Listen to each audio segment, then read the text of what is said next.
The signboard of the bar reads, "The strong aroma of Sisfanian liquor." Colleen couldn't help but wonder, does Sisfanian really have such a strong liquor aroma? A shiver ran down Calian's spine as he thought about what the Dukes of the Burn era had said. The capital, Kyrus, seemed like a gathering place for those obsessed with Sisfanian. It was everywhere.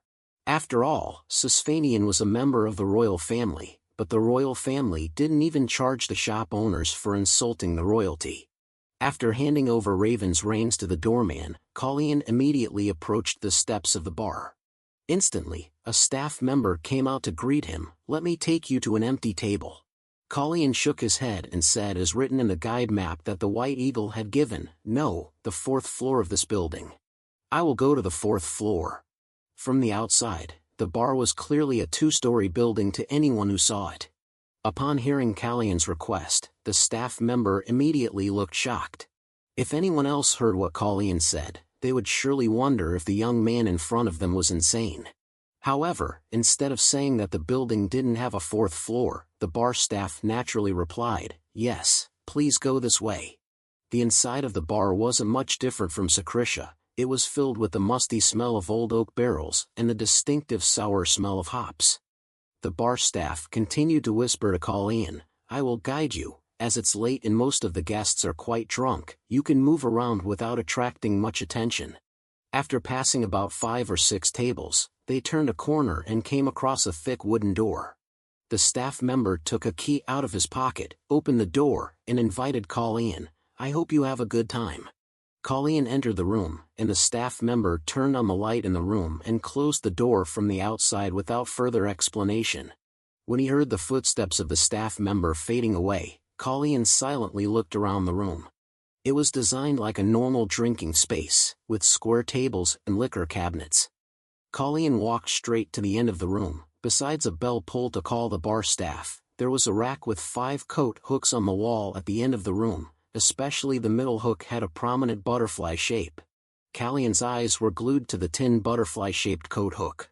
In his mind, he recalled what was written in the guide map, butterfly hook number 3. Calian thought back to his conversation with the White Eagle half an hour ago. He was a little worried. The information he wanted the White Eagle to find out was only one: the location of illegal business activities in Kyrus. Calian took a deep breath as he touched the butterfly hook. After all, he was about to step into a dangerous place and couldn't be careless.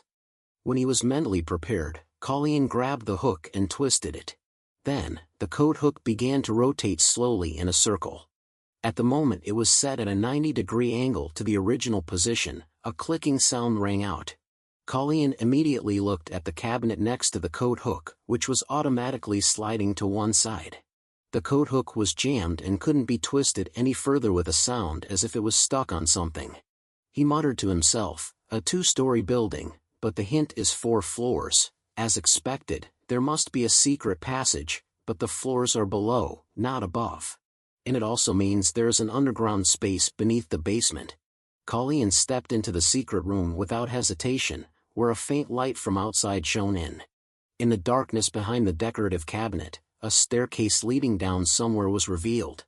Going down wasn't difficult as the stairs were lit with just enough light to distinguish what was underfoot. Colleen carefully stepped down, still thinking about the instructions in the map, which contained another piece of information he needed. Colleen had been going down for a while when he stopped in front of an entrance covered by a dark curtain, and through the gap of the curtain, he could see the silhouettes of some men sitting around a round table. But Colleen had no reaction to that room and continued down the stairs. What he was looking for was not where the small change circulated like in the casino on the 3rd floor, but something more carefully hidden below. As Colleen went down the long staircase nearly twice as long as the one leading to the 3rd floor, he began to hear the screams of people bit by bit. As soon as he opened the tightly closed wooden door, he immediately heard loud screams that made his ears buzz for a moment. The place Colleen was stepping into was a martial arts gambling place. The smell of dampness, sweat, and blood spread throughout the room. Even someone who had lived for many years accustomed to these smells like Colleen couldn't help but frown. In the middle of the illegal betting arena, there was a large iron cage. Inside were 2 men fighting, surrounded by cheering and exciting cheers. About 50 bettors were watching, most of them were crowding around the cage and shouting, "Beat him, you have to bow down and then hit, this bastard, do you know how much money I bet on you, get up, hit hard, just that much and you've fainted, what are you doing, get up quickly." With the sound of something large being thrown down, some people cheered and some cursed. The man wearing a black headband lay motionless on the floor, it was even hard to recognize his face, beaten to the point of distortion. The referee's voice rang out, "The match is over, today is still Bloody Gerard's victory. Those who bet on white will soon receive their winnings." The referee's voice echoed throughout the room while the losing man was dragged off the ring like a pig.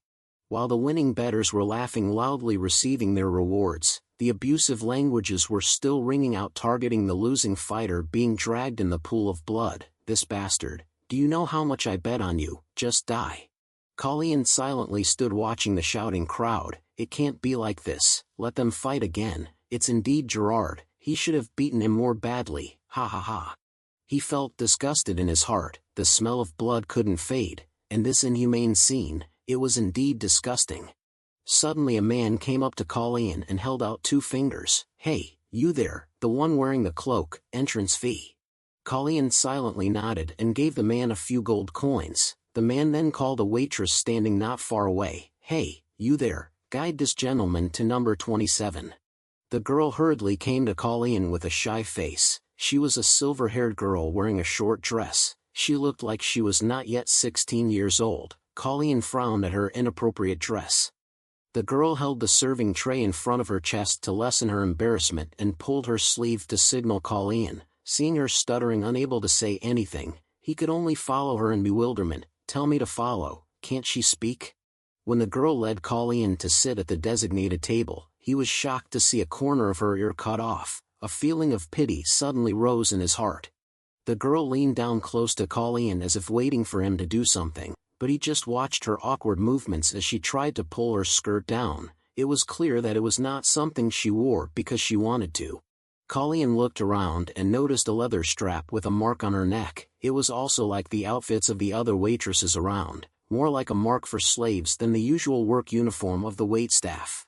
Colleen frowned and looked around. Was this to prevent them from escaping? It was indeed too cautious. The girl waited for Colleen's response, but when he didn't react, she gently poked his hand. Then, the mute girl couldn't explain the rules here, she could only awkwardly point to the tray in front of Colleen, making him also confused. Colleen looked at the tray divided in half painted black, half painted white. On top was Colleen's number. It wasn't hard to guess its purpose was to serve the next betting round. Colleen glanced at the fighters in the arena for a while, reluctantly took out a few gold coins from his pocket. She wanted him to place a bet. He casually threw 3 gold coins on the black part of the tray, thinking to himself, he had to temporarily comply with the rules until he got what he wanted. Colleen had heard information about these illegal arenas before. The rules were very simple, there were no rules at all. Bet money and fight, bet on the winner and get double the bet. Bet 3 florins and get 6, bet 6 florins and get 12. Keep fighting like this, and if you keep winning bets and bet all the winnings on the next round, you can make a fortune in just one night. Each match lasted about 5 to 10 minutes, a continuous process at Colleen's table, receiving the winning money and predicting the result for the next match, until the host's voice rang out. The 10th match ended, the winner is Panarin, nicknamed Steel Knee. At this time, on Colleen's table were stacks of shiny coins. The silver-haired girl returned to Colleen's table at the host's words with a stunned face. All the betting money will be given out now and the winning certificate will be brought to the winner wearing black. For Colleen, a man with a lot of experience on the battlefield, predicting the winner in these kinds of fights was not too difficult. And that's how 3 florins turned into 1536 florins. All the guests in the room were amazed at the stacks of winning money lined up on Colleen's table, while he was smiling smugly.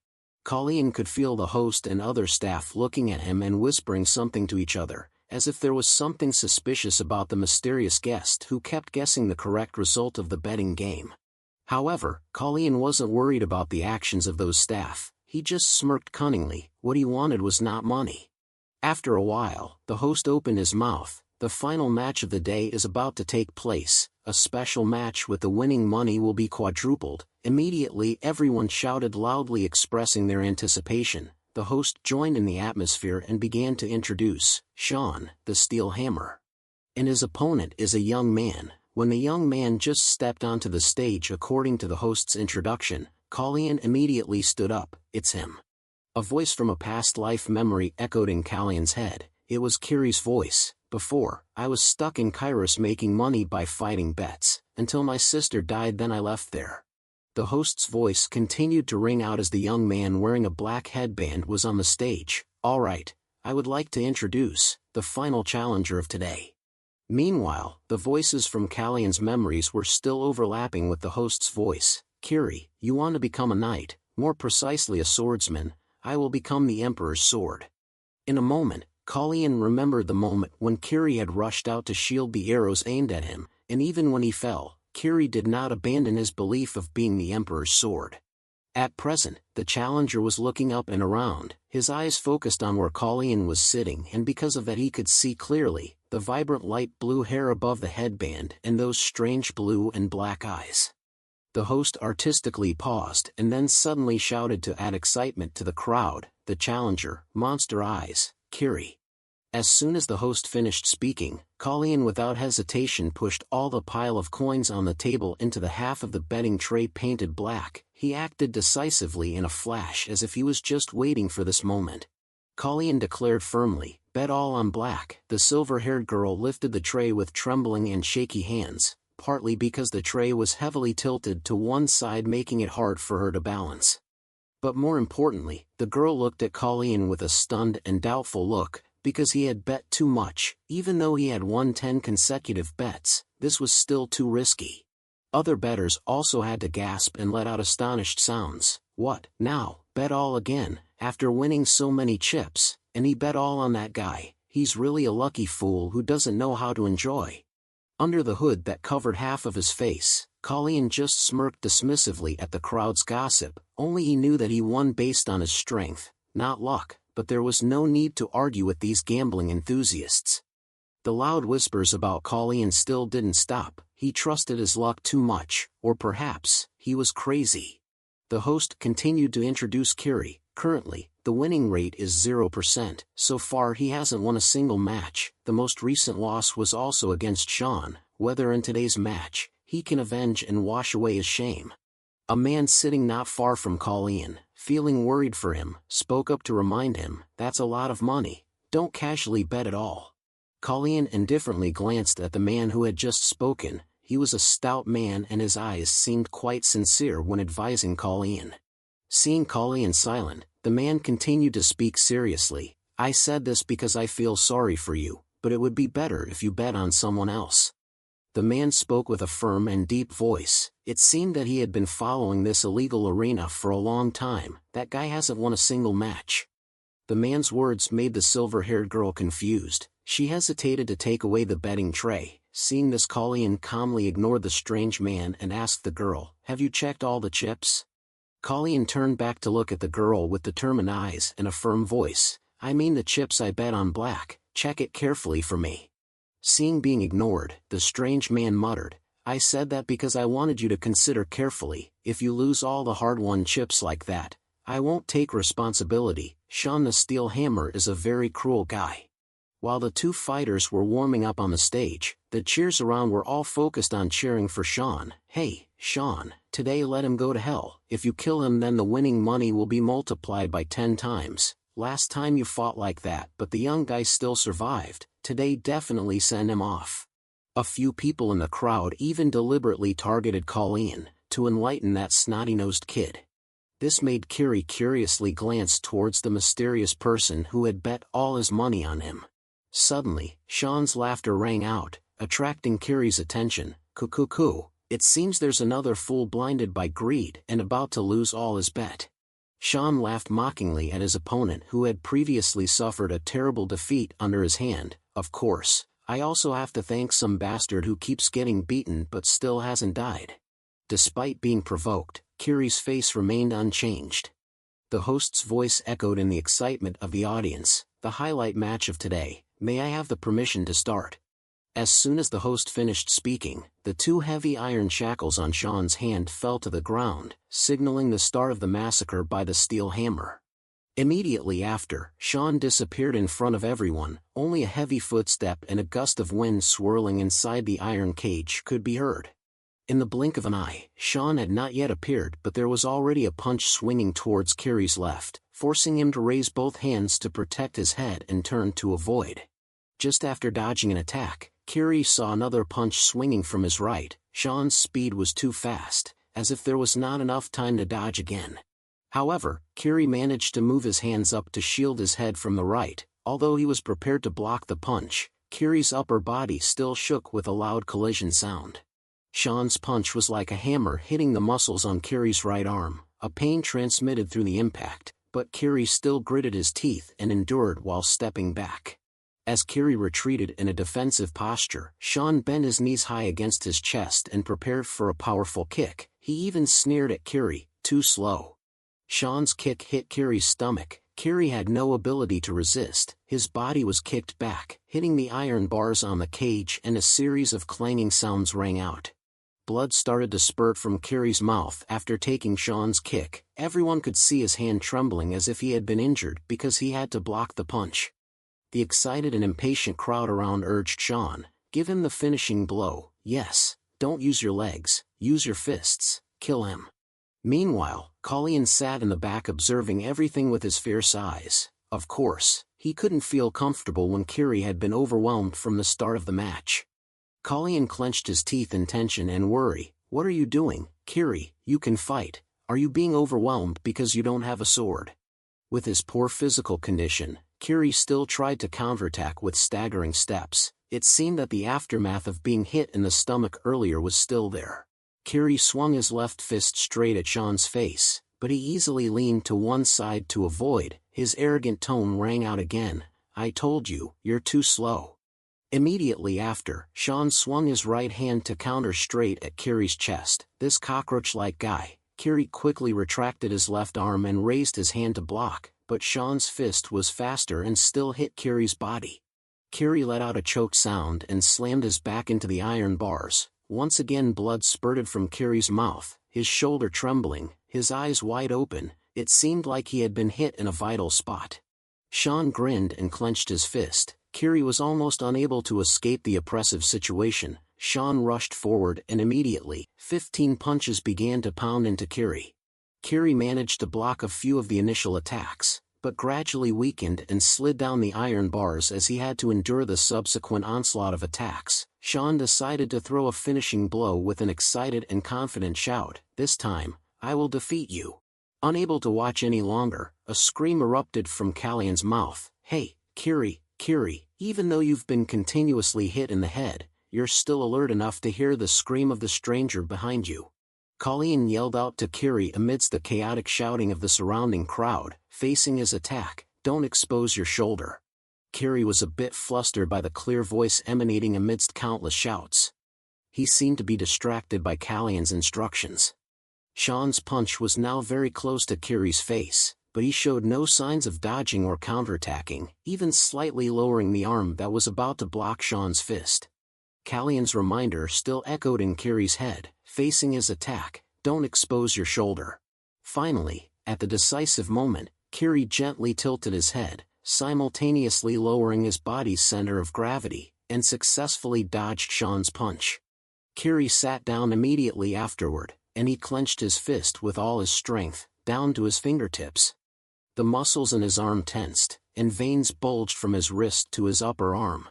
Kiri swung his fist with all his might toward Sean's abdomen. Callion's eyes lit up with excitement. "Yes, that's it." Taking a full uppercut, Sean's legs involuntarily stepped back. The shock was so great that his body automatically bent over, which he didn't even realize. Sean staggered backward after being hit, and with that momentum, Kiri continued to swing his fist and launched a barrage of attacks like a storm, not giving Sean any space to regain consciousness. After a few punches, Kiri was ready to deliver the final blow. A crisp thud sounded when Kiri's fist hit Sean's face directly. His teeth flew out of his mouth along with a mouthful of fresh blood. His eyes rolled back in his head. Sean stepped back a few steps, spun around dizzily, and then fell face down on the ring. When Carrie's counterattack took effect, the screams of the crowd shook the entire casino. Except for Colleen and a few people who bet on Carrie, everyone was shocked, their eyes wide open, and they screamed out sounds of lamentation and dissatisfaction. The host quickly counted the numbers waiting for Sean to get up, but he was unconscious and couldn't react at all, making the crowd's screams even more intense. The game host stuttered as if he couldn't believe it, but quickly sobered up and shouted, What's going on? Carrie the monster has defeated Sean the Steel Fist. The host's voice was very excited about Carrie's first victory. He has won his first match. Congratulations to Carrie and those who bet on him. Curses began to echo throughout the room. Sean, this trash. No, all my assets are gone, you useless bastard, go die. Meanwhile, Carrie was panting and turned his head back towards where he heard the guiding voice earlier.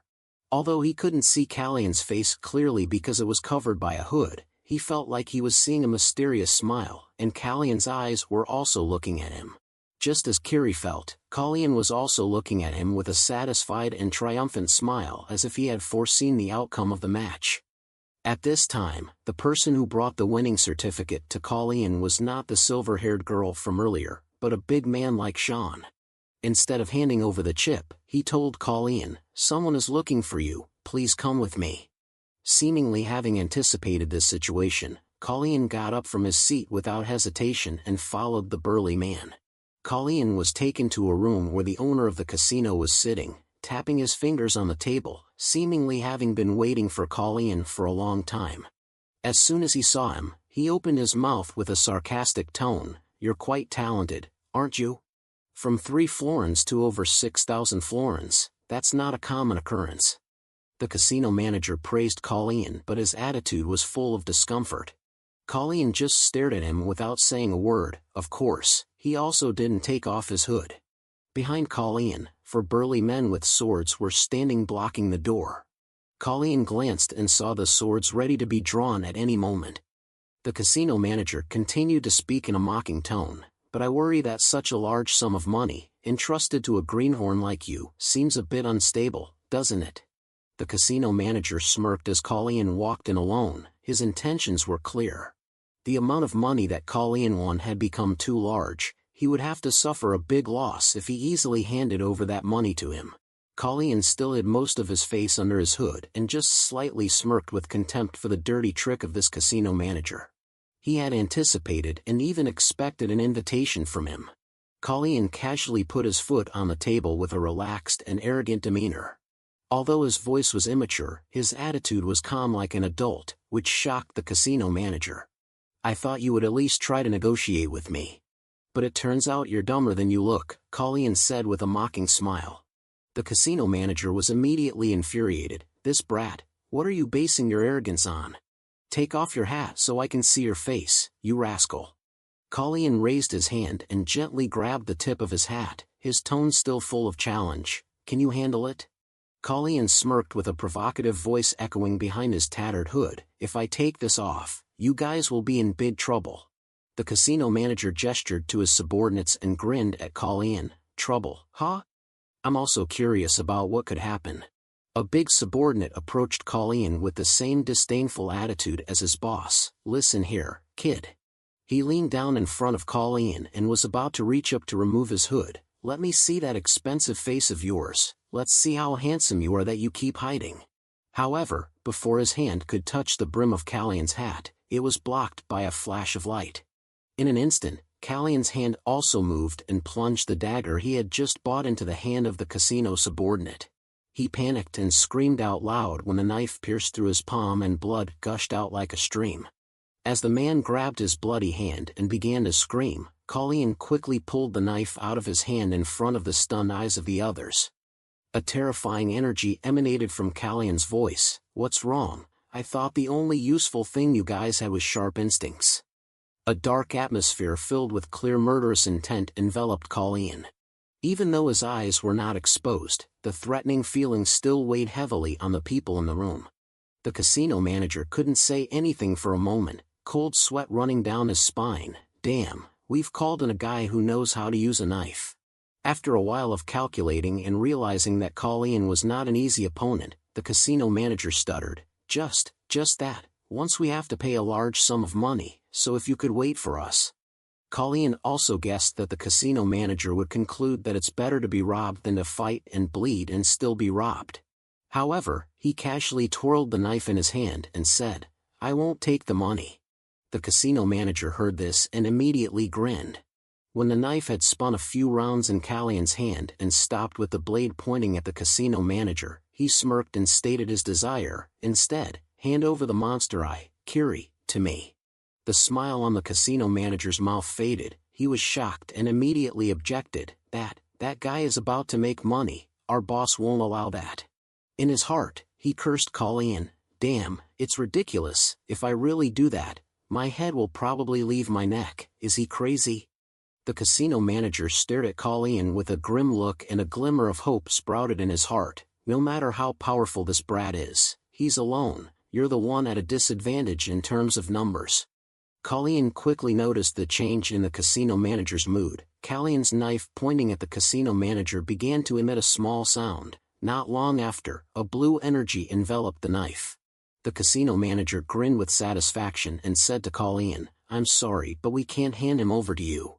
He was speaking when he suddenly fell silent and closed his mouth because of a flash of light sweeping across his eyes. A blue energy shot out from the knife that seemed to be able to cut through anything. The casino manager's eyes bulged out in shock.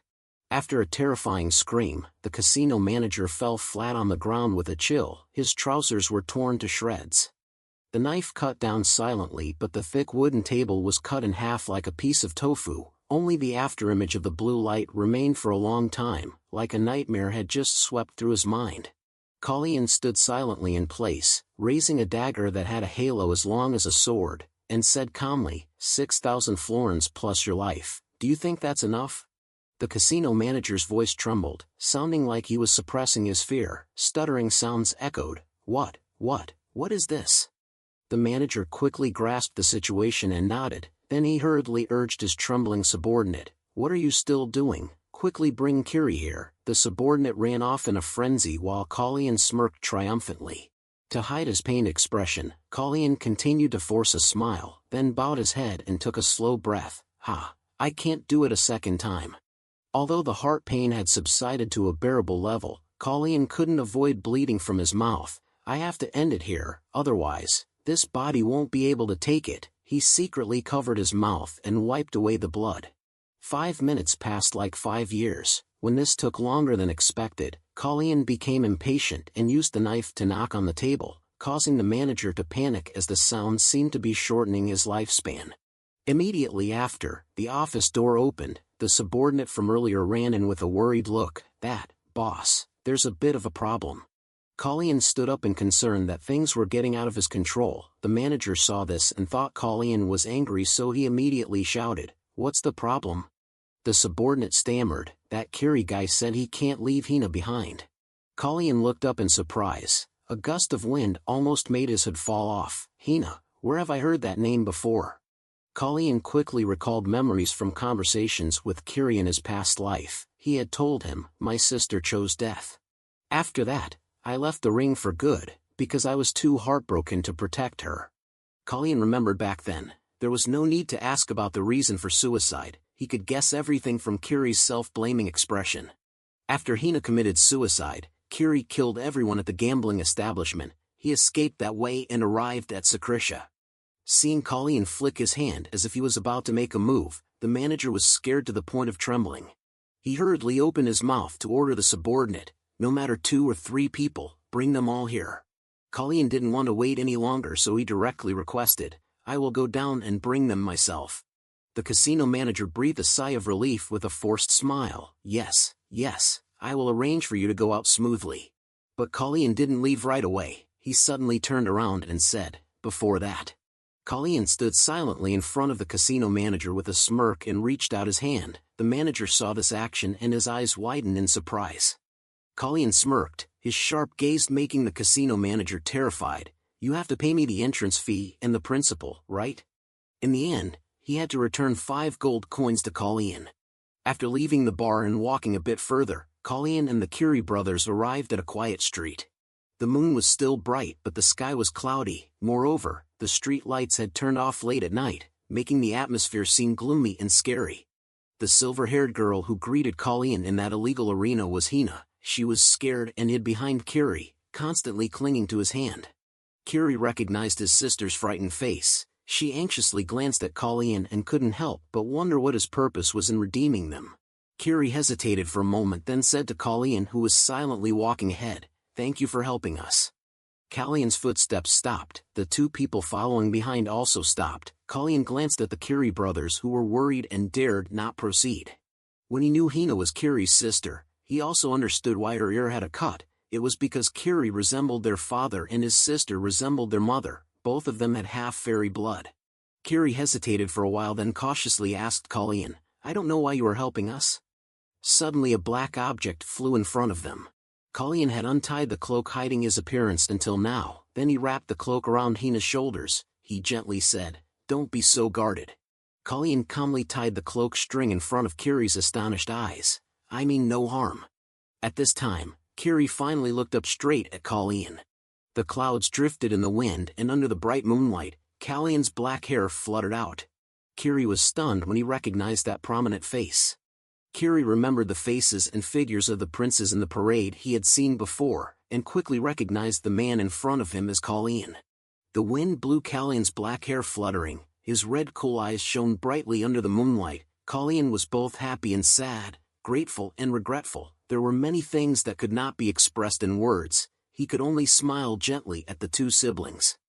As soon as Curie clearly saw Colleen, he quickly bowed his head. "I'm sorry, Your Highness. Please forgive me for not recognizing and doubting you." Colleen gently put his hand on Curie's shoulder and lifted him up. "Don't bow your head." "You don't have to do that," Colleen said with a kind smile, causing both Curie's siblings to look up at him in surprise. Hina had cut her own ears to look like a normal human. Although it was rare in Kairesis, the fairy slave trade still took place in cities. The two half-fairy brothers had nothing. Without asking, one could tell how difficult their past was, and if they hadn't met Colleen, Curie would ultimately not have been able to protect his sister as in his previous life. Colleen didn't ask about their painful past. Instead, he asked Curie, "The habit of exposing your shoulder when fighting, is it a habit of someone who just started sword training?" Colleen suggested a future idea to Curie. "Do you want to become a knight?" However, Curie seemed hesitant and confused. "That's not it. It's just," Curie shyly expressed his true thoughts. "I don't want to be a knight. I want to become a sword that can protect everything." Colleen immediately smiled contentedly. 17-year-old Curie still gave the same answer as in his previous life, making Colleen amused and nostalgic. Colleen took the sword prepared for Curie out of the saddle on Raven's back, and threw it to him. "You can't always be a knight. First, you have to be my shield, and if you want to learn swordsmanship during that time, just come find me, Curie." Curie unexpectedly caught the sword. It felt like the sword had a pretty good weight for him. Somehow it seemed to be perfectly suited for him. Curie looked at Colleen in astonishment. Curie hesitated for a moment, then asked Colleen again, "Why are you giving us such wonderful treatment?" Colleen smiled gently under the moonlight. His face exuded kindness and sincerity. "Because I need a good sword." In Colleen's heart, he silently remembered Curie's help to him in his previous life. He whispered to himself, "Because I want to repay your kindness, Curie." After giving some gold coins to the Curie brothers and telling them to sleep in a nice place, buy decent clothes, eat well and have fun, and let Curie get treated before coming to find him at the palace, Colleen quickly rode his horse to the meeting place with Elon. Fortunately, Colleen was able to enter Tynantia Street before sunrise, but his health condition was not very good. He arrived there almost lying on Raven's back, until he saw the door of the Magic Association. At this time, in Elon's office, it was a small office-cum-living room, and all kinds of magic books were stuffed on the bookshelves on all four walls. Elon was still awake waiting for Colleen, but he was burning a news article with the content, "The incident of Planche's insult is still a mystery." Elon muttered to himself, "Prince Colleen said he was uneasy about Duke Polun, and wanted me to watch him. And the person who made the prince uneasy, Polun, was the one who discovered the broken rope." Elon's eyes began to light up as he looked at the flame in his hand. A feeling of curiosity and suspicion ignited with the flame. In Elon's eyes appeared a look of doubt and confusion. "Our prince, how does he know these things?" Just then, Cullion awkwardly opened the door. Master, his face was pale from exhaustion after forcing himself to use his aura. Cullion grinned as if nothing had happened. I'm here, but Elon just glanced and immediately knew Callion's face was terribly pale. Elon grumbled as he left his desk. You just had a fight, didn't you? Elon approached Cullion and teased. Where did you sell your cloak? Cullion laughed and replied. I had a bit of business. I didn't fight, even at the gambling place. He just threatened and boasted about his abilities, so it's not a lie. Elon moved to the tea table and said in a fairly calm voice, hearing you say that, it seems like your task really took a lot of effort. Cullion leaned back in his chair with a satisfied smile. That's right, today was indeed a long day, Master. Cullion, tired, stretched and massaged his neck and shoulders in a weary mood. I met Kiri, and also set the trap to catch the poisoner. Everything is going according to plan, but why do I feel so uneasy? A sigh inadvertently escaped as Cullion pondered. Is it because I handled too many things in a short period of time? Meanwhile, Elon silently glanced at Cullion with a suspicious look. However, Elon didn't show his suspicion. He casually flicked his hand. The teapot and teacup floated in the air and brewed themselves. Cullion watched this as if fascinated. Cullion chuckled and teased Elon. Finally, it feels like I'm in a wizard's office. Elon grumbled. You must be disappointed, right? You must be expecting things like a boiling pot of indeterminate stuff, or some strange eyes, right? Cullion laughed louder. Well, I'm also looking forward to something like that.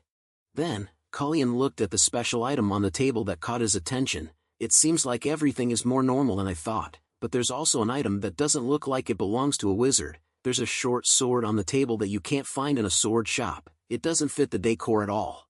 Suddenly, Cullion stopped talking. His eyes were glued to the knife on the table and a familiar feeling made him suspicious of something. Very quickly, Cullion recognized it as the short sword he had just bought a few hours ago at the weapon workshop.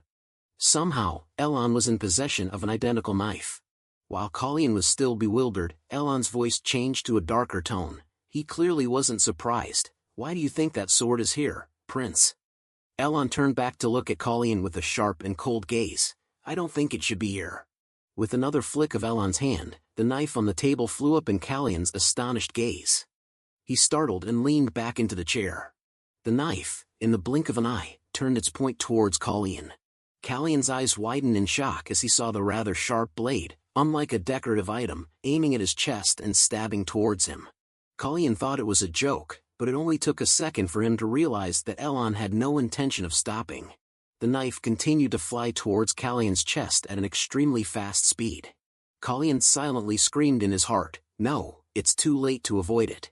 The sound of something being torn echoed, and blood splattered in the air, then complete silence filled the room in just a moment. A few seconds later, Callion's labored panting echoed, sinking the atmosphere in the room, but Elon calmly remained silent, watching the suffering prince. Elon's voice broke the stifling silence. Even with a weak body, your reaction is quite fast, Prince. A stream of blood was flowing from Callion's mouth. In the moment of crisis, his knife was drawn out in a flash with a bright halo to block Elon's knife. Elon's knife was stuck in the cushion of the sofa, just a few centimeters from Callion's neck. Elon retrieved the knife stuck in the chair, and he began to explain as Callion's face paled. This is a magical tool created by Sisfanian. Elon looked at Cullion with a suspicious gaze. It can copy the hidden weapon of the opponent, so as soon as Cullion entered this room, Elon noticed the strange knife appearing on the table, but he silently waited for Cullion to discover it himself. Elon's gaze on Cullion was cold and sharp, but there was no hint of murderous intent. It was often used as a kind of warning. Seeing this, Cullion gradually calmed down. He finally realized that Elon had not intended to attack him from the beginning. The knife had flown off course at that moment.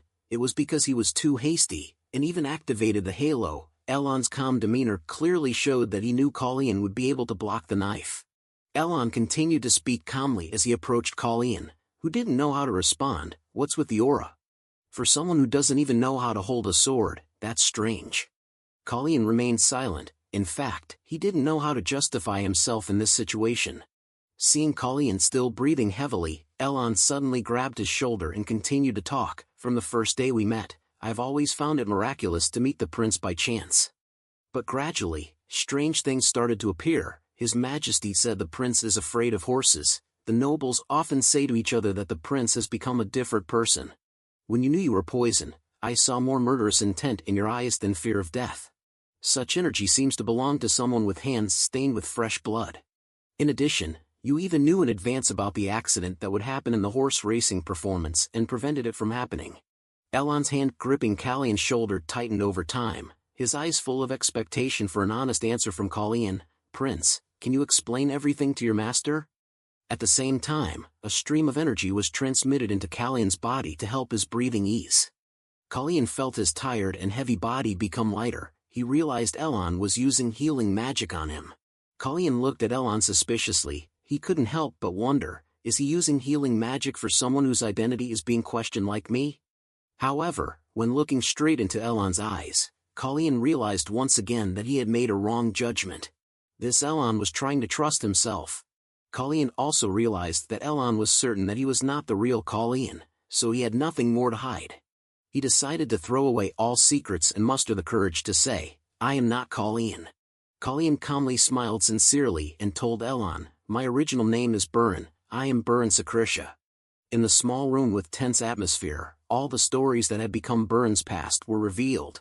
Because Elon had chosen to trust Kallian absolutely, Kallian was also showing his sincerity by not hiding anything anymore. Elon patiently listened to Kallian's entire story seriously. After finishing the story, Kallian could hardly keep his trembling fingers. It seemed that Elon needed time to think and accept this unrealistic story, so Kallian tried to soothe his impatience and wait. Elon leaned back on the sofa tiredly, then he raised his hand to rub his head as if to prevent a headache from the shocking information. Time axis, no, before talking about that. Elon sequentially asked Kallian each issue that he still doubted. So, has the original Prince Kallian died? Kallian was silent for a moment then shook his head. I don't think so. Kallian pondered and bowed his head. At first I didn't know, but later I realized he was still here. I still vaguely feel his existence. Elon was completely speechless at what happened to the original Kallian. It's hard to imagine what it feels like when a person's body is possessed by another soul. Elon continued to press his forehead to prevent the confusion in his head. He continued to ask Kallian, the first day I met you, you said what you wanted was not the throne. So can I ask again, what do you want? Kallian was not flustered anymore because this question was too easy to answer. Kallian decisively answered immediately, war, I want to prevent war. Kallian explained to Elon, I still don't know why Planche is ambitious with the time axis, but if there is still a cause then the problem will continue to repeat, so I want to understand and prevent it from happening. Elon's hands intertwined as if hesitating before asking further, what the prince wants, is it for you, or for Chase, Burin's brother? Kallian opened his eyes wide to look at Elon. It was hard to understand the purpose of this question, and so Kallian was bewildered. Kallian asked Elon in confusion, what does that question mean? Elon pondered for a moment then said carefully, first of all, there is something the prince needs to know. Kallian was ready to listen to everything from his teacher, but Elon's words afterwards left him speechless. In Sakrisha now, there is only Prince Chase. Chase is the only prince born by a concubine, and the queen has no children. Elon's eyes looked at Kallian with pity, as if afraid Kallian would be shocked by this truth. He tried to speak as slowly as possible so Kallian could accept the truth. The person called Burin does not exist here. Indeed, Kallian opened his eyes wide to look at Elon. Although there was no overly intense emotional turmoil, it was clear that he was still shocked. Kallian was stunned for a moment. Elon's words continued to echo hauntingly in Kallian's mind. The person named Burin does not exist in this world. Kallian began to fall into a vague feeling thinking about himself in the past. Myself does not exist? The more Kallian thought, the more confused he became. A feeling of disappointment welled up in him, both in Sakrisha, this land, or anywhere else. The confused thoughts made Kallian fall into contemplation. Why? Is it because I have reversed time? Where exactly is the problem? Kallian nervously intertwined his hands, using the time axis, so time and space are both distorted. So I entered this body of Kallian? Suddenly, he realized that if the entity Burin did not exist in this world, it meant that Burin's soul was taking away the life of another person, not a soul exchange. Kallian looked at his current skinny hand and reminded himself once again, this is Kallian's body. In his mind, the figure of the original Kallian vaguely appeared, and a feeling of guilt rose. the body of Prince Kalian was originally still living normally, but Kalian clenched his hand tightly with a sigh. He regained his composure and told Elon, "I have vaguely sensed that." Kalian could not hide his guilty face. "I had hoped that if I entered Kalian's body, then would there be someone else entering my body? But because I am here now, and the original Kalian is also here, so there cannot be another Burn existing." Kalian closed his eyes trying to prevent himself from sinking into negative emotions, but in his heart, he could not deny the truth. "Yes, indeed it is me, who has taken away the life of another person." Elon seemed to read Kalian's thoughts, but he could do nothing about this situation. "Anyway, it's all in the past and the only thing that can change is the future." So instead of offering meaningless comfort, Elon told Kalian, "In the current timeline, I have met Chase, and I am very impressed with his character, ability, and knowledge." As Kalian listened attentively, Elon continued to speak. "Prince Chase has been announced to hold the position of Crown Prince of Sakrisha. The past that you know is different from the present. Perhaps the future will also change." Elon pointed to Kalian and affirmed, "So, currently, the third Prince of Kairos, who is threatened with his life, does not need to worry about the excellent Crown Prince of Sakrisha. He is doing his job very well without the help of Burn." In that moment, Elon's gaze at Kalian was full of determination and sincerity. His words made Kalian sober up. Kalian chuckled at Elon's serious face. "So you mean I shouldn't get stuck in that past anymore?" Kalian nodded with a calm face. "I know what you are worried about, but I assure you, what you are worried about will not happen." Kalian recalled the first day he woke up in a different body. He no longer clung to the identity of the past, and all he wanted to do was to prevent war. Kalian firmly affirmed to Elon without hesitation, "From the first day I opened my eyes in this Kairos, I had given up the intention to continue being Burn." Elon was amazed at Kalian's decisive attitude and determined eyes, just as expected from the person he accepted as a disciple. When Elon had no doubts left, it was Kalian's turn to intertwine his hands with a confused look. "Master, are you really okay with this?" Kalian looked at Elon with worried eyes and the beads of nervous sweat on his pale face. "Even about the fact that I am not the real Prince of Kairos?" Elon's eyes following Kalian's hand immediately looked up at his disciple's face in surprise. It didn't take long for Elon to give his answer with a light smile. I still don't know what you are worried about, so let me clarify this for you." Elon grinned and pointed at Kalian. "From the beginning, the person destined to be my disciple has always been just one person." Elon's answer made the weight in Kalian's heart drop. He also smiled lightly with Elon. When it was almost sunrise, Elon took Kalian back to the palace. On the way, Kalian remembered something and asked Elon, "Master, did you know about the time axis before?" Kalian explained his doubts. "Because you reacted as if you knew there was a time axis. Do you know anything about it?" Elon pondered for a moment, then told Kalian, "Around this time last year, Prince Chase had sought and asked me for advice on the time axis." He spoke in a vague voice. "I secretly made a trip to Sakrisha, but only knew that it was not something created by humans." Elon pondered for a while, then continued to tell, "A month ago, I received news that the time axis in Sakrisha had disappeared. The prince once said that was when he returned here from 10 years later, right?" Kalian opened his eyes wide in surprise. "The time axis disappeared at the same time I regressed. What exactly is going on?" Kalian immediately asked Elon's opinion about the matter he had been pondering since the first day of regression. "What do you think is the reason why I was able to regress, and why did the time axis disappear?" Elon did not hesitate to stop a series of complicated questions from Kalian. "Currently, even if we rack our brains, we cannot answer those questions." As Kalian was feeling disappointed, Elon suddenly pointed towards the monument in the middle of the square. "But there is someone you can ask, someone who knows more than I do, someone you will meet soon." Kalian looked up in the direction Elon was pointing. Before his eyes was the Sisfanian monument shining under the moonlight like an angel. Kalian exclaimed when he remembered the most important event in the life of the princes of Kairos. "That's right, my coming-of-age ceremony is approaching." The coming-of-age ceremony of the Kairos princes, Roselita, is a ritual to go to the old place of Sisfanian and announce that they have officially become royalty, and there, the prince can meet the will of Sisfanian. Elon reminded Kalian, "To make the coming-of-age ceremony go smoothly, the most important thing is to stay alive, so you should quickly resolve the poison tea incident. Siegfried's territory, the land of the elephants, it's quite far." Kalian's eyes sparkled. "Yes, by now, the seeds I have sown must be sprouting." When Colleen returned to his room, the flower that the Wizards Association gave him was still fresh, as if it had never been soaked in poison tea, not even a wilted leaf. Seeing the flower not dead, Colleen was very calm. Meanwhile, Yen, who had stayed up all night waiting for him, complained, "Prince, do you know how worried I was? Someone promised to return before midnight, but it's almost dawn before you come back."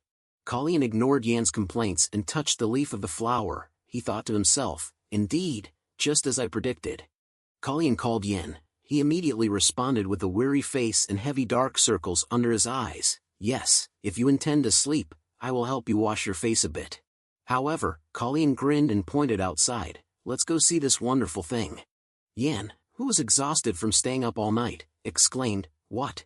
Colleen immediately stepped out onto the balcony and Yen had to hurry after him. "Prince, why do you suddenly want to go out on the balcony?"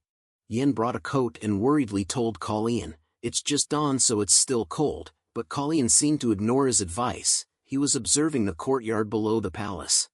While Yen was confused and didn't understand anything, Colleen was immersed in his own thoughts. "The flower pot I received from the Wizards Association is a famous plant in the magic world. According to the information the association sent to Colleen, the pollen of this plant will glow after it dies. Because it is so rare, not many people know this characteristic of it." In the morning, Colleen deliberately spilled poison tea into the flower pot, then showed special care for this flower, and even talked ambiguously with Yen about the tea not being poisonous, so there was no need to worry.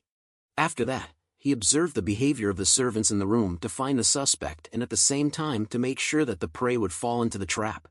This is a dangerous poison for ordinary people. If it weren't for Colleen's inherent healing ability, this body wouldn't have survived a week, so naturally a flower that has absorbed poison wouldn't be able to survive. However, after a day the plant did not wilt, it was even still healthy as if it had never been soaked in poison, so there was only one possibility: someone had deliberately changed the flower pot. While Colleen was immersed in his own thoughts and focused on observing below, Yen suddenly noticed a strange light spreading in the air. Yen's eyes widened at the wonderful scene in front of him, a poetic scene enough to sweep away his sleepiness. "Wow, it's so beautiful."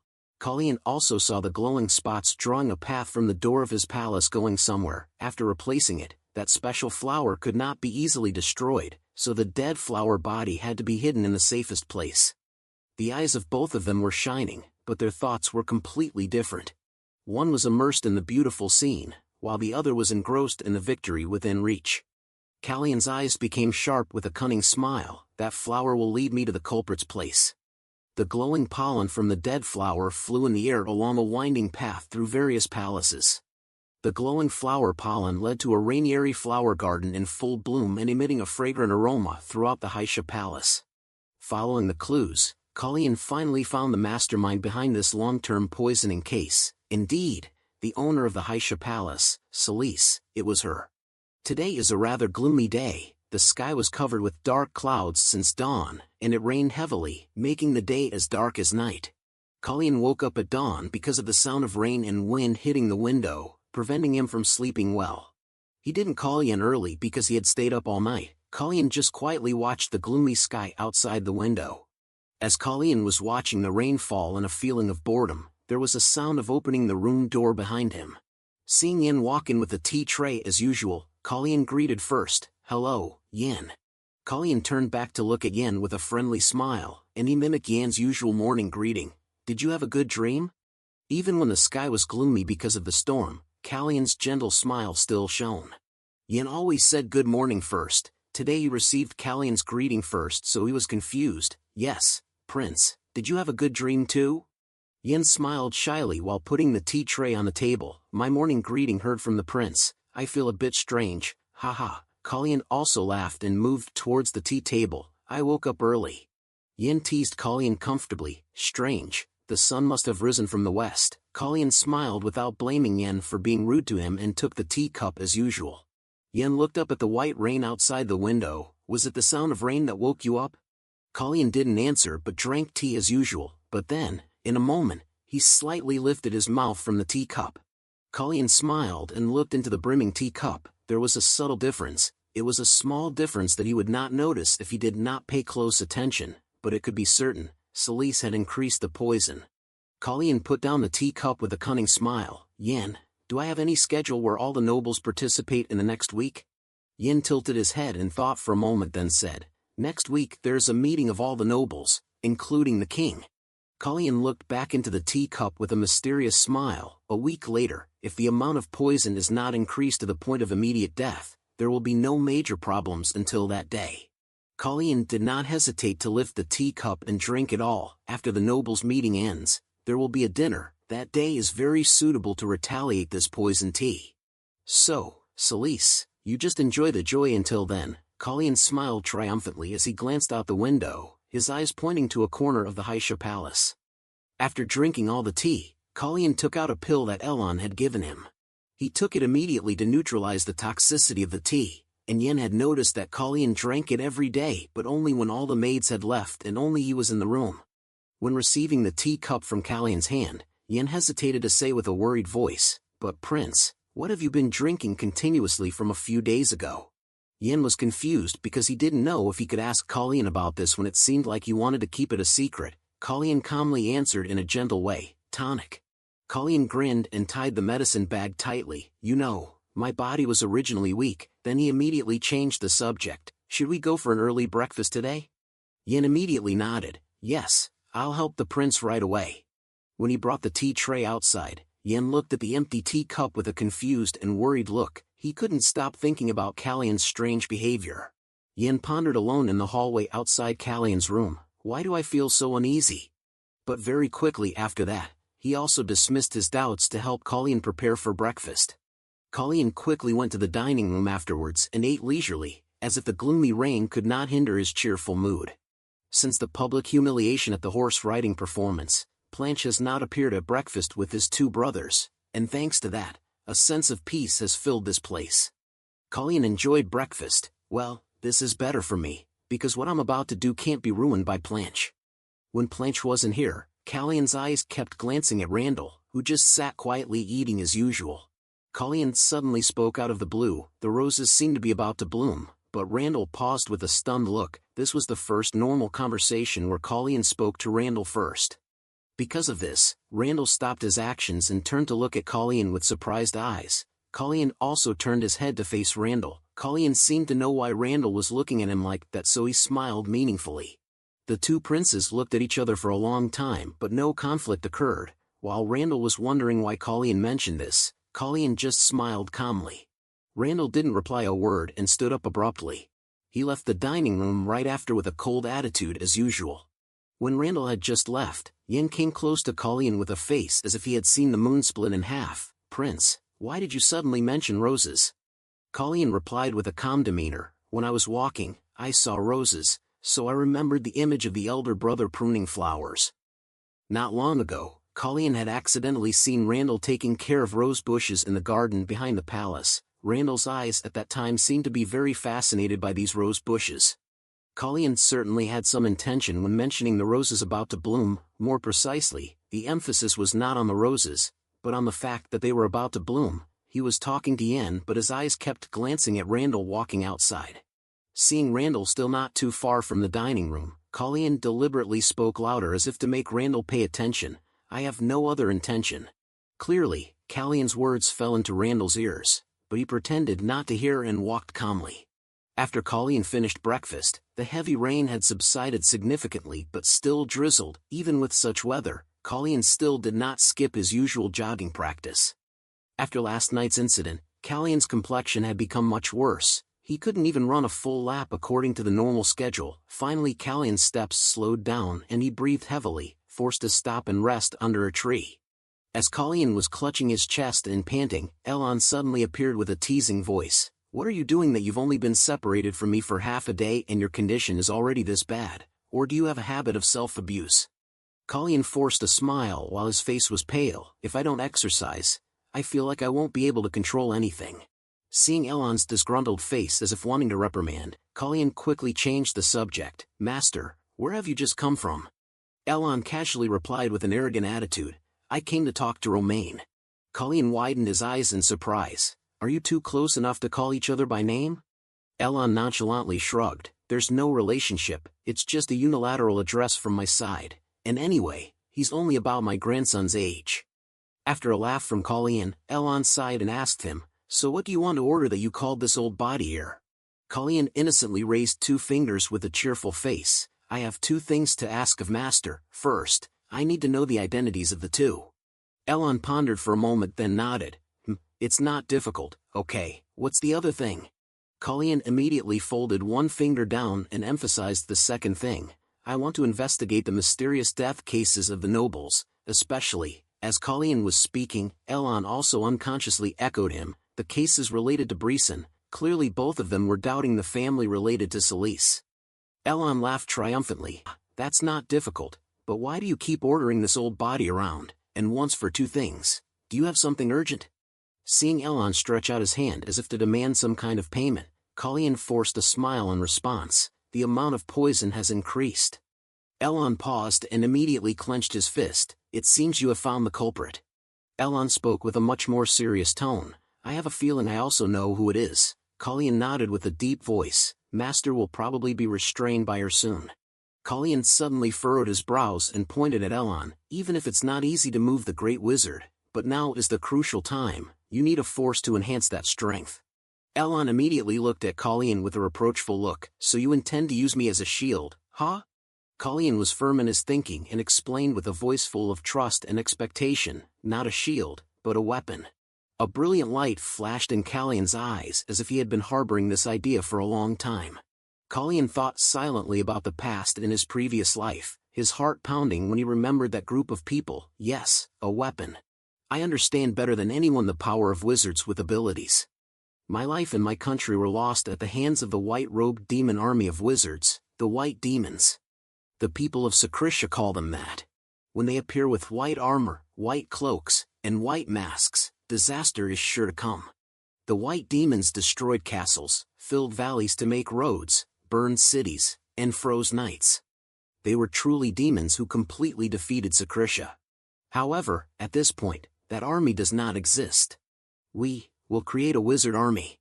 Seeing Elon still silent and seemingly unwilling to follow this idea, Colleen spoke again and took another step towards Elon. "I want to establish a wizard army."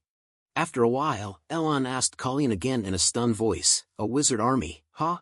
Not because he didn't understand what Colleen was saying, or because he intended to refuse, but because there were so many complexities in this idea that he had to think carefully. Elon looked at Colleen suspiciously. "Prince, wizards are different from knights. They are not only unfamiliar with acting in groups, but they also cannot be trained and developed together like knights. You know that, right?" That was a completely understandable reaction. Colleen had heard that no one could help but laugh when Romain said he would gather wizards to form an army. Now Elon was reacting similarly, but Colleen calmly told him, "To that question, I can answer this way. It is possible, someone has done it."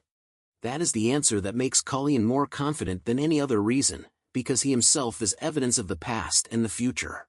Elon laughed because he couldn't argue with Colleen's ironclad reason, and Colleen continued to explain, "It was also done here in Kairos. It was accomplished only by the hand of Romain, when Romain changed his attitude of treating wizards badly overnight and established a group of wizards. Everyone, including Brisson, looked down on it. They thought it was not worth paying attention to and was not feasible.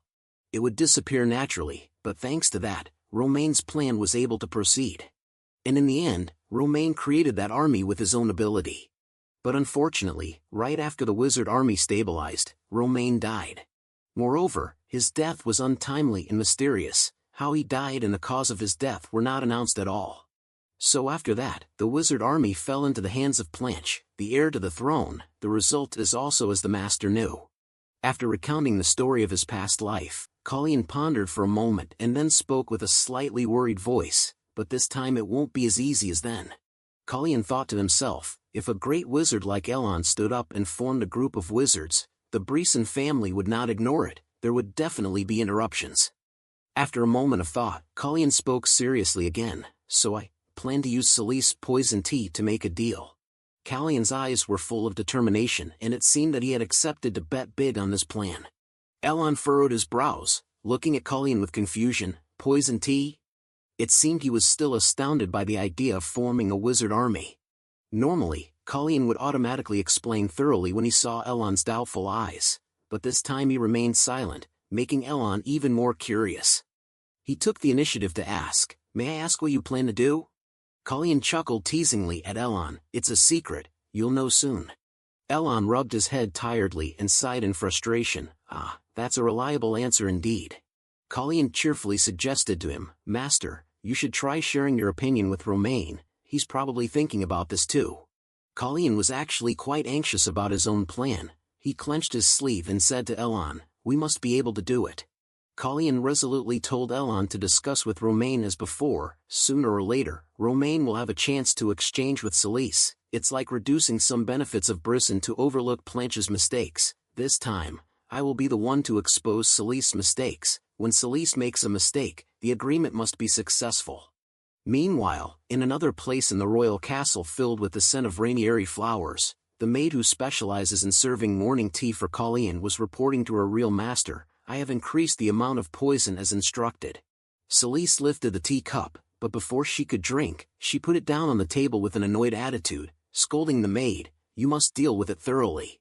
Celise's face was innocent but her tone was sour like vinegar. "The recent rumors have made me very uncomfortable. Don't you think it's best not to have anything else to bother me?" The maid standing in front of Celise couldn't even lift her head. She was trembling with a pale purple face. "Yes, I will remember that." Just then, a man walked leisurely towards the octagonal platform where Celise and the maid were talking. Planche's voice rose with annoyance. "Who's doing useless things?" Celise indifferently ran her finger on the rim of the teacup and spoke sarcastically. "The person who really needs to do something is being idle, so I have to work hard like this, isn't that right?" Hearing this, Planche became even more annoyed and stomped on a Reincarnated flower lying on the ground. Planche was still dressed shabbily as usual. He walked straight to Celise with a resentful face as if he had some grudge against her even though she was his biological mother. His face was dark, his eyes were full of anger and defiance. Planche bluntly said to Celise, "You stop it, I'm here to say just that." Celise nonchalantly spoke sarcastically again, "No, Planche, it's not up to someone who can't do anything like you to decide." Celise kept provoking Planche with her sarcastic and provocative tone. "Ha, but what else can I do? I have to do these hard things, it's my inevitable fate." Planche was angry and clenched his fist. When his hand trembled, no one could tell if he was shaking because of his rage or because of the feeling of helplessness rising in his heart. Planche could do nothing to stop his wicked mother. He left in anger and disappointment immediately. His stomping steps could do nothing but dent the ground beneath him. Seeing Planche leave helplessly, Celise sneered with a disdainful and indifferent look as if he was not her son. "Ha, so weak." Celise lifted her teacup, took a sip with a satisfied and delighted look. "Well then, let me pave the way for you." Her eyes were full of ambition with the power to control everything, a cunning smile secretly drawn on Celise's lips behind that teacup. The persistent rain seemed to have no intention of stopping until it ceased 5 days later. After the rain the sky cleared, the sun filled the cloudless blue sky, as if it had never rained.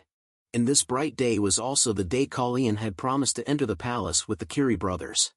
In the brilliant sunlight that Hina saw for the first time in a long time, wet clothes were piled up on the clothesline running between the buildings. Hina was hanging clothes to dry, then she sat leaning her chin by the window and silently looked down at the clothes fluttering. Curie was sitting near Hina and carefully wiping the sword that Colleen had given him. He looked into his sister's bright eyes and cheerful smile and couldn't help but laugh along. "Hina, you seem to be in a good mood today, you've been humming all day." Curie smiled gently at Hina. He asked his sister while wiping the shiny sword into its sheath, "Are you that excited?" Since meeting Colleen, Hina has always been looking forward to the day she could enter the palace and she did not hide her excitement. Hina smiled brightly and signaled to Curie sitting across from her. It was sign language. "Finally, the day to enter the palace has come, brother, and we will meet the prince again." Curie stroked the head of his small and adorable little sister. "Do you like the prince?" Hina nodded up and down extremely excitedly, and then her face smiled even brighter than the sun. Yes, I like him a lot, I can't wait for tonight." That afternoon, Colleen was preparing his ceremonial clothes for the banquet with the nobles in the evening. Everything was going as usual, but this time the clothes prepared for Colleen were luckily not too loose like the previous time. However, Colleen's complexion was still no better. His skin was still pale and pallid even though he had drunk what he called a tonic, which made Yen worry. It seemed that the tonic did not have any effect. Yen anxiously asked Colleen, "The noble conference is currently underway, so you have to be at the dinner party in an hour, is this okay? Before Yen could finish his sentence, Kalyan interrupted him with a mysterious smile. Yen looked up in surprise, waiting for Kalyan's request. In fact, he couldn't stop worrying when he saw that smile of his master. Kalyan looked at him with trusting eyes. There's something you have to do for me. Right after receiving the task from Kalyan, Yen hurriedly left, leaving Kalyan alone to attend the party with determination. Finally, it's time to end this. The only poison tea for the weakest prince. Let's put an end to this. When Kalyan arrived at the banquet room door, the knight guarding the entrance told him that the banquet was slightly delayed, so the nobles had not yet arrived at the banquet room. It seemed that Romain had followed the plan that Kalyan had proposed through his master. Kalyan said he would go in and wait first, and when the banquet room door opened, his lips slightly curled up at the scent of Rainieri, a fragrance that could be faintly perceived even before he entered the banquet room. Kalyan went in and saw Celise sitting alone in the large banquet room. The only people who were not present at the meeting with the nobles but attended the evening banquet were the two of them, so it was not beyond Kalyan's prediction to meet Celise alone. On the outside, both sides seemed calm, but not on the inside. Celise hid half of her face behind her fan as a habit, but her cold eyes still stared at Kalyan with a contemptuous attitude. Kalyan, on the contrary, did not show any emotions, just staring at her. At this time, on the main road, Yan's horse was running at full speed to carry out the task that Kalyan had assigned to him. He was even more anxious because he wanted to return to the banquet as soon as possible. Intuition told him that something bad was going to happen. Yan was flying on the main road leading out of the royal palace. There was no one around because they had gathered in the banquet hall and meeting room. Only a normal amount of guards were at the castle gate. Yan was walking and mumbling to remind himself of what Kalyan had just instructed. He was afraid that he was too worried about Kalyan and would forget some detail. At that time, Kalyan had given Yen 2 letters and instructed him, one for the Wizard Association, one for my master. Before Yen stood up, Kalyan emphasized again, you must go to the association first and then to the master's place. Yen was apprehensive when Kalyan appeared mysterious. Is the prince planning to go to the banquet alone? When Yen wanted to follow Kalyan, he seemed to read his thoughts, so he immediately raised his hand to stop him. Not aloud, the rest, I will take care of it. Kalyan smiled calmly with confidence and determination. You don't have to worry about anything. However, Yen could not be reassured when he saw that smile. He did not know how much to trust that calm smile. Yen thought more and more worried, and unconsciously he remembered the last time Kalyan smiled like this with a similar sentence, then something terrible happened. Yen's heart was uneasy. It was the time when Kalyan cut off his bangs, and then the result was that his hand was injured by Planche. Yen tried to reassure himself. Sure, it's okay, right? It's because I'm too worried, right? Surely the prince. Nothing will happen. At that time, in the banquet room, a clanging sound rang out. A glass of wine fell to the floor and dyed the shiny marble slabs red. Romain and the nobles all cast their eyes on where the glass fell. Romain's face paled in an instant and soft gasps came from the mouths of the nobles in the banquet room. All eyes moved at the same time, not only towards where the wine glass broke, but also straight at Celise, who was standing quietly in a corner of the room. The hall was in chaos, and the knights quickly surrounded the banquet room. Then Romain approached Kalyan, who was lying next to the broken wine glass. He knelt down in pain, looking at his son, who was breathing weakly. A strong smell of blood rose. Dark red blood flowed from Kalyan's mouth. Finally, he fainted after enduring the increasing heart-wrenching pain, a pain even more terrifying than being injured on the battlefield. Meanwhile, at the headquarters of the Wizard Association on Tynantia Street, Elon and the president of the Wizard Association, Yuria Siren, were trying to complete the tasks that Kalyan had asked them to do. Yuria stacked piles of documents on the table with magic, tiredly, and called out to Elon with a sigh of relief, Lord Manisil. Yuria chuckled at the messy documents on the table and said proudly, everything is ready now. Yuria chuckled as if he was very pleased with this investigation. It's surprising, just gathering information about public unnatural death cases, and there are so many. He pondered for a moment and then asked Elon, these are indeed too many suspicious points, but no one has noticed so far, right? Elon picked up the reports and sighed. The truth is that it can't be detected. Most of the news has been hidden from early on. Elon shrugged and continued, and besides, how dare the weak nobles confront the Brisson family? Those who are not directly involved don't want to get involved either. Yuria nodded in agreement. Ah, that's true. If they do that, the next one to get into trouble might be them. Yuria skimmed through a report and suddenly felt curious. I wonder how the prince plans to use these files. Meanwhile, Elon, who was sharp, seemed to have discovered something else as he stared intently at the document. Suddenly at that moment, the door to the president's room of the Wizard Association burst open, startling both Elon and Yuria. Yen rushed in as if the room was empty. He was so hurried that he couldn't think of the minimum courtesy anymore. Yen panted with each breath interspersed with intermittent words. President, luckily, Lord Manisil is here too. Great, the prince told me to send letters to both of you. It's urgent. Please read it right away. While Yen was panting, Elon had quickly opened his letter first. Just skimmed through the letter. He was shocked and froze. While Elon's face was turning pale after reading the letter, Yen was just handing the letter to the president. This is a letter for the president, maybe because it's so urgent and both of you are in the same place. I forgot that Yuria should read the letter first. As soon as he finished reading the letter, Elon immediately stood up and hurriedly grabbed the cloak hanging on the chair. He anxiously asked Yen, "Hey kid, where is the banquet tonight?" Seeing Elon hurriedly put on his cloak and head straight for the door, Yen worriedly replied to him, "What's wrong, Lord Manisil? If you don't have an invitation, you can't attend." Elon turned back and glared at Yen, then shouted, "There's no time to worry about that now, your master could lose his life."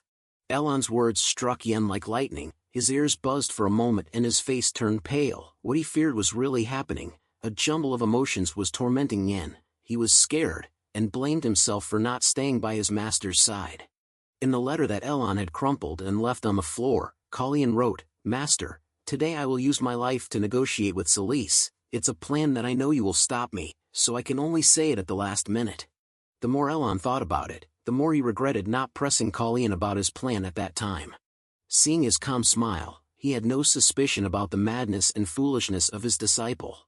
The last lines of the letter, Colleen asked him for help. "If something happens to me, please save me, master." Time rewinds to what happened an hour ago. In the banquet room, when all the servers had left, only Colleen and Celise remained. They sat opposite each other, enjoying hot cups of coffee suitable for early spring weather. Celise didn't know why Colleen had dismissed all the servers. She watched him warily while holding a fan in her hand as a habit. Colleen calmly lifted his cup of coffee and got straight to the point. "Now, it's just the two of us, so let's take off our masks together," Colleen declared with a cunning smile on his lips.